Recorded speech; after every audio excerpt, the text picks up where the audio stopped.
Hello, FPL managers, and welcome back to another FPL stream. My name is Mo. This is my channel FPL Inklink, and today we're going to be talking about the top 5 picks for Game Week 27. Now, this video I set on a weekly basis where I'm going to go through the top 5 players that I believe stand above the rest of the Game Week players, and I believe they'll probably get the best returns for this game week. My name is Mo. Today's video is solely going to be around the choices I've made for the top 5 players that I believe can get you the biggest points or the highest points for your game week return. Before we begin, just going to let you guys know that about 75% of people who do watch my videos are actually not my subscribers. So please, if you guys are regular viewers and you like what you see, hit the subscribe button, be one of my fans. Click the like button if you like this video, and also click the notification icon if you want to get the notification immediately as soon as I release my content.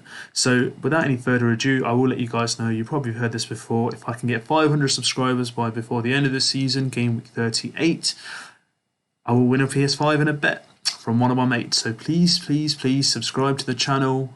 Let me know how I'm doing, leave me some feedback, and I appreciate all your questions that you guys send through to me, whether it's on Twitter, Instagram, or directly on YouTube itself. So please continue with the feedback or any questions you have around FPL.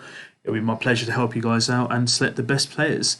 So let's start with the top 5 picks. I'm going to say for this week, due to the double game week, I'm going to say Kevin De Bruyne. Now, Kevin De Bruyne is my captain for this game week. He's owned by 12.7% managers as we speak. So throughout the week, his ownership could go up. It could be from the fact that you've just watched my video and you guys have heard the things that I'm about to say and it's changed your mind. But let me see if I can give you guys some kind of like background to why I believe he's the best player this season. First of all, it's the double game week. He's got 2 home games, so he's got Southampton second, and the first game is on the weekend, which is the Manchester derby against United. So yeah, so the fact that he's got 2 games rather than 1 is a huge benefit to him. Plus, Southampton's the one team that's lost 9-0 2 seasons back to back. Now, I'm not going to say City are going to win 9-0. Far from it. If anything, like 2 seasons ago, they would have probably gone for a 5, 6, 7, 8 back to back. I think City are a bit more conservative this year. They like to conserve the energy. It's more of like a Chelsea way back in 2004 to about 2008. Just get the job done. Score first, be defensively sound, look for the second to kill off the game, but don't exert yourself too much. So I'm not expecting him to get like a hat-trick or like, more than like 4 assists, but I do believe that, if you can get a handful of assists from me, so maybe 2 or 3 or a goal, could make it a double-digit score, so about 17, 18 points. So if I can get 36 points from him as a captain for my team, then that works out best for me. And will many managers captain him or have him in their squad? I think they will eventually as time progresses during this week. But my insight is that this guy is the best choice for this week. So please get him in and make sure you put the armband around him, because he has got only 3 goals and 11 assists this season. But he's an absolute monster and he's a machine when he's in front of that goal or in and around the penalty area. And maybe he might have penalties. It's a way up between him and Gundogan. So Kevin De Bruyne for me is going to be the number 1 of the top 5 picks for this week. Number 2, I'm going to say John Stones.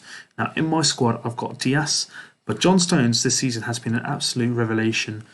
Maybe it's got to do with the Euro selection or the fact that Guardiola's actually said to him, "You're my kind of most preferred centre back," but he's owned by 23.7% of managers. His price is 5.2, which is actually really good in that regards to what he's returning. He's scored 3 goals this season. You put that in perspective, his last 1, 2, 3, 4, 5, 6 seasons he scored 1 goal.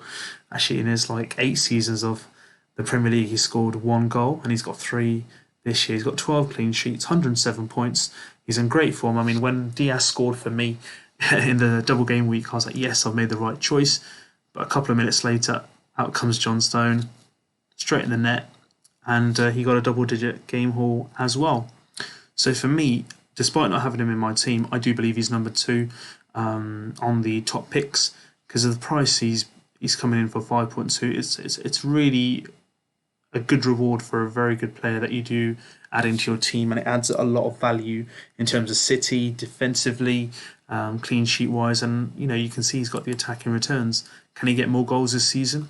I generally don't see why not. So John Stones for me comes at number 2 for this game week 27. Number 3, it's my main man, the differential essential. As I mentioned last week, let me bring him up. It's going to be Yerry Lingard. So he's now owned by 4.1%. He was around 3% last week, so he's gone up in ownership. He had a brilliant game, an absolute brilliant game on the weekend against Man City. He got the assist. He had a chance to get a goal.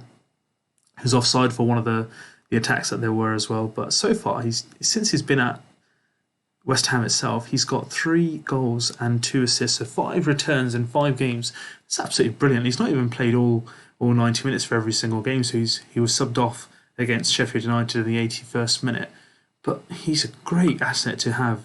Low ownership, he's in form, he's got a point to prove, and he's going to be playing this week against Leeds. So Leeds are there's an explosive team, to say the least, but they're going to be going forward. It's going to be spaces for him to get into, and why not give him a shot? It's going to be a differential. If he comes off with a double-digit hit, your ranking will go supremely high before you can know it. So Lingard, for me, is number 3. Number 4 is going to be another differential essential. It's going to be from Leicester. Due to the injuries to Harvey Barnes and James Maddison, the kind of responsibility all goes now on Youri Tielemans. I've always rated him, but he's never really kind of been that person who you look at as a squad member for a 15-man squad. Not from my behalf, and you can see from his ownership, he's only owned by 2.7% of FPL managers. His price is only 6.4, so it's a decent price.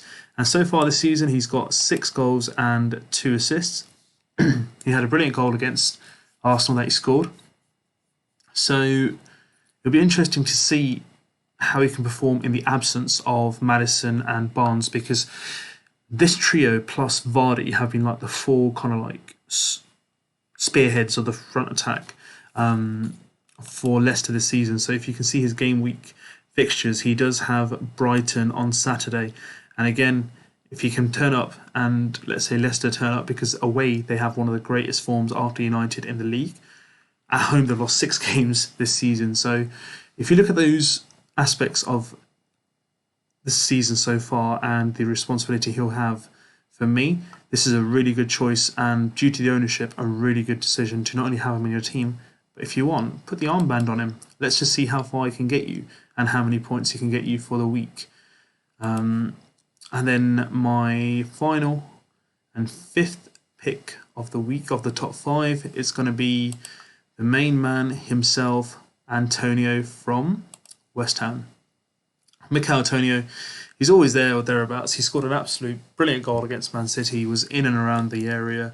He had a chance to score a couple of moments before he scored, so he could have had 2 and the game could have been 2-2, or completely different if Man City had gone behind in that game, because it would have been a good reaction to see. If you look at his last, let's say, 2 games since he's come back from injury, he's got goals in both games, and they were against City and Tottenham. So why not? Let's get him in. Consider him for this week. He's with Yerry Lingard against Leeds. They're an aggressive team. Are they going to attack a lot at home? Don't know, because at home, West Ham, they have played really good football, but are they going to be expansive? It might not be the case that they're going to be expansive. It might be the case that they're going to wait for Leeds to hit them on the break, and then they can go for them on the counter. So let's see. He's only worth 6.5 mil. He's owned by 10.4% of managers, which is, for me, really low for Michail Antonio, because he's one of those players, he's injury prone, but when he's on it, he's one of the best strikers in the league, and for the price that you're getting for him, the returns you'll get, they are phenomenal. I mean, if you look at the game weeks after, it's Manchester United, Arsenal, Wolves, Leicester, Newcastle. Now, I know there's a few strong games in that game week, but if he can stay fit and West Ham can give him that service, regardless of the game result, I still believe that there's a lot of returns he can give you as a manager in those games, because his physical presence will add a lot of value, along with Souček, to the front line of West Ham when they do have set pieces, or when they are hitting the teams on the break or attacking for them as well. So let's keep that in mind. Antonio, for me, comes at number 5 for this game week, to consider for not only this game week, but for the future game weeks coming as well. And if you feel that, this is the fixture for you to put an armband on him, then please do, because Leeds, when they do concede, it rains. It pours. It doesn't rain, it just pours, because they can concede 4, 5, 6. They might score 4 themselves, but they're very explosive at the back. So Antonio, a very good shout. Let's see what he can do. And against United, he scored before. He's got a physical presence. Harry Maguire, Lindelof, Bailly, if he's fit. They don't like the physical presence of those strikers, so maybe he might not be a bad choice to get in. I'm not sure about putting a captaincy armband on him then, but definitely for Leeds, it should be something that you should guys consider for Michail Antonio. So these are my top 5 picks, guys, for Game Week 27. So let me run through them again. You had number 1, which was Kevin De Bruyne. Number 2, John Stones. Number 3, Jesse Lingard. Number 4, Youri Tielemans, and number 5, but not least, Michail Antonio. That's my order. You could have a completely different preference. Choose any of these you like, or you can choose any one in the game that you feel is going to get you the most returns. This was just my insight. So let me know if you guys choose these guys and these guys give you a good return, or let me know if there's any other players that you would like some information on who you think can give you the best return, or you might not be too sure of who you want to get in right now. Will there be benefit of bringing them in now or bringing them in a couple of weeks? It's time, or do you want to take a hit right now? So run the questions by me. I will try and answer them in our streams of deadline and reaction, and I look forward to hearing from you guys soon. If you guys have liked this video, hit the subscribe button, hit the like button as well. Leave me some comments, and I look forward to hearing from you guys soon. Please subscribe if you haven't subscribed, and look forward for more videos from myself, Mo, on my channel FPL Inkling. Have a lovely day, and I'll see you guys soon.